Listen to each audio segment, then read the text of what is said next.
আসসালামু আলাইকুম। আমি নাইম, দক্ষিণ কোরিয়া থেকে। প্রথমে আমি সবার কাছে বলি যে সবাই একটু দোয়া করবেন, আল্লাহ যেন আজকে যে পরিস্থিতিটা তৈরি হতে যাচ্ছে, আমাদের সেনাবাহিনীর হস্তক্ষেপ হোক বা অন্যরা তার হস্তক্ষেপ করার সুযোগ নেই, বাট সেনাবাহিনী দেখলে মানুষ মোটামুটি একটু শান্ত থাকে, কারণ সেনাবাহিনীকে এখন পর্যন্ত কিছুটা হলেও মানুষ রেসপেক্টের জায়গায় আছে।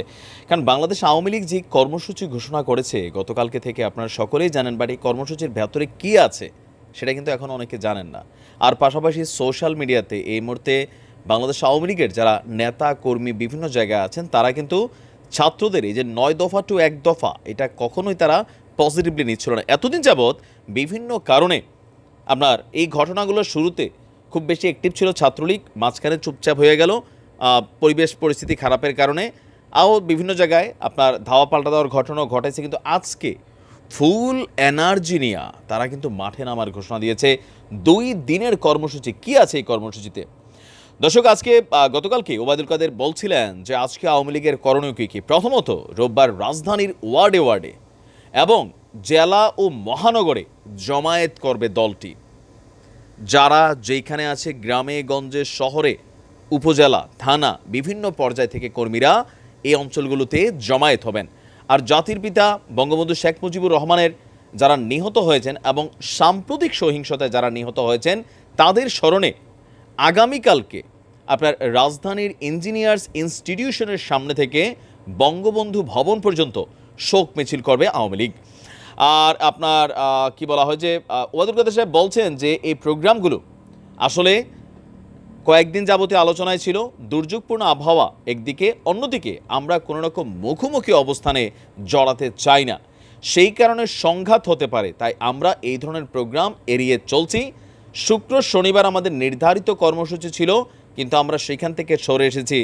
আজকে তিনি তাদের নেতাকর্মীদের উদ্দেশ্যে বলছেন যেন নেতাকর্মীরা কোনো ধরনের সংঘাতের মধ্যে আপনার জড়িয়ে না যায় বা বিষয়গুলোকে অ্যাভয়েড করে। কিন্তু সোশ্যাল মিডিয়াতে এই মুহূর্তে আপনার নিউজ ফিডে যারা আছে, আমার নিউজ ফিডে যারা আছে, তাদের মধ্যে একটা ক্ষোভ, উদ্বেগ, গোস্বা কিন্তু জমা আছে যে সাধারণ ছাত্রছাত্রীদের আন্দোলনটা ছিল কোটা থেকে এখন কেন সরকার পতনের ডাক দিছো তোমরা, সুতরাং রাজনৈতিকভাবে মোকাবেলা করব। স্বরাষ্ট্রমন্ত্রী কিন্তু বলছিলেন যে বিষয়টা এখন আর কোটাভিত্তিক শিক্ষার্থীদের আন্দোলন নাই, এটা হাইজেক হয়ে গেছে। ওবায়দুল কাদের সাহেব বলছিলেন যে এখন আর এটার মধ্যে ছাত্রছাত্রীদেরকে ইনভলভ করা হচ্ছে, পেছনে গুটি নাড়ছে হয়তোবা বিএনপি, এমনকি পাশাপাশি জামাত শিবিরও।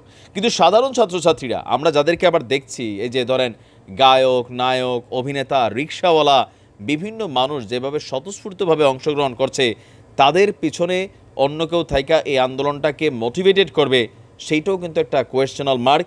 তবে বেশিরভাগ জায়গায় বলানোর চেষ্টা করতেছে যে প্রধান যারা সমন্বয়ক আছে, তারা আসলে বুঝতেছে না যে খেলাটা কোন দিকে চলে যাচ্ছে। যেহেতু অস্তিত্ব রক্ষার লড়াই, আমার ফেসবুকে অনেকে আছেন, পোস্টগুলো ঠিক এরকম ভাষায় ছিল যে পদ পদবীর বিভেদ ভুলে গিয়ে অস্তিত্ব রক্ষার লড়াইয়ে আওয়ামী লীগ সবসময় একজোট হয়ে কাজ করে। ইভেন গতকালকে থেকে আপনারা ফেসবুকে নিজের টাইমলাইনে থাকা বন্ধুবান্ধবদের পোস্টেই কিন্তু আপনারা দেখছেন যে এই কয়েকদিন যাবৎ যারা চুপচাপ ছিল, ছাত্রলীগের, যুবলীগের, আওয়ামী লীগের, তারা কিন্তু সবাই গতকালকে রাত্রে থেকে ফুললি অ্যাক্টিভ। ইভেন ফেসবুকেও নানান ধরনের হুমকি ধামকি, আবার পাশাপাশি সাধারণ ছাত্রছাত্রী বা বৈষম্য বিরোধী আন্দোলনকারী ছাত্রছাত্রীদের পক্ষেও একটা গ্রুপ হুমকি ধামকি আশিস দেখে নেব, এরকম একটা পরিস্থিতি কিন্তু ভাই তৈরি হয়েছে। এখন আগস্ট মাস আওয়ামী লীগের কাছে সবচেয়ে গুরুত্বপূর্ণ বা সম্মানিত মাসই হচ্ছে আগস্ট মাস। সো তারা তাদের কর্মসূচি আজকে পালন করবেই। আর এমনি সেমনি তো আর নিশ্চয় যাচ্ছে না, ফুললি প্রিপারেশন নিয়ে যাচ্ছে। গতকালকে কুমিল্লাতে যেটা দেখা মনে হয়েছে, অস্ত্র শস্ত্র অনেক কিছু তারা গতকালকে নিয়ে নামছে। তো আজকে কেউ কেউ আশঙ্কা করছেন যে আজকেও কি যদি তারা এরকম সশস্ত্র হইয়া কোথাও যায়, তাহলে পরিস্থিতি কোন দিকে যাবে। ছাত্রছাত্রীদের হাতে তো মেশিনারিজ নাই, বাট আওয়ামী লীগ বলছে ছাত্রছাত্রীদের হাতে মেশিনারিজ থাকুক না থাকুক, তাদের মধ্যে ঘাপটি মেরে থাকা বিএনপি জামাতের কর্মীরা তারা মেশিনারিজ টেশিনারিজ নিয়ে নাকি এই আন্দোলনের সাথে মিশা যায়, পুলিশরে গুলি করে, ছাত্রলীগরে গুলি করে, বা তারা পথচারীকে গুলি করে পরিস্থিতিটাকে ঘোলাটে পাকাই ফেলে। এই পরিস্থিতিতে আসলে কেউ তো আর পিছু হটবে না। আওয়ামী লীগও আজকে মাঠে নামবে ফুল এনার্জি নিয়ে, ছাত্রছাত্রীরাও আজকে যে অসহযোগ আন্দোলনের ডাক দিছে সেটাকে বাস্তবায়ন করার জন্য তারাও মাঠও থাকবে শতভাগ। এখন দুই দলে যদি মুখোমুখি হয়, পরিস্থিতি কোন দিকে যাবে?